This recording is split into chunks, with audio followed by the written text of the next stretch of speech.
សួស្តីអ្នកនរគ្នាខ្ញុំចំណែនថ្ងៃនេះខ្ញុំមាន condo មួយកន្លែងនៅក្នុង ខេត្តសៀមរាបដែលស្ថិតនៅចិត្តខ្លាំងមែនទែននៅ Pub Street ហើយសម្រាប់ condo ហ្នឹងជនជាតិបរទេសក៏គាត់អាចទិញសម្រាប់រស់នៅផងដែរ condo មួយកន្លែងហ្នឹងអាចនិយាយបានថាវាមាន ecosystem ដែលល្អមែនទែនអញ្ចឹងយើងមាន gym នៅក្នុងហ្នឹងក៏ដូចជា co-working space ដែលអ្នកនរគ្នាអាចដូចយកទិញបានផងដែរ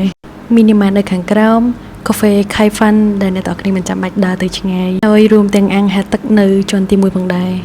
និង space រុក្ខជាតិនៅខាងក្រោមដែលអ្នកនរគ្នាច្រើនតែឃើញគេថត pre-wedding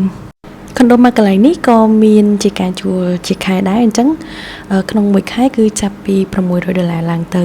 ក្នុងហ្នឹងគឺរួមបញ្ចូលទាំង service apartment ក៏ដូចជា gym និង swimming pool condo នៅក្នុងខេត្តសៀមរាបមួយកន្លែងហ្នឹងជនជាតិបរទេសក៏គាត់អាចទិញយ៉ាងស្របច្បាប់នៅក្នុងស្រុកខ្មែរផងដែរអញ្ចឹងសម្រាប់អ្នកដែលមានបំណងចង់ទិញ condo ហ្នឹងគឺល្អមែនទែនសម្រាប់ក្នុងការវិនិយោគទៅថ្ងៃមុខអញ្ចឹងអ្នកនរគ្នាអាចចូលនៅក្នុង website ដែលខ្ញុំដាក់នៅក្នុង description ខាងក្រោមហើយកុំភ្លេចតាក់ទងមកកាន់ពួកយើងដើម្បីconsult អំពីការទិញ condo មួយហ្នឹង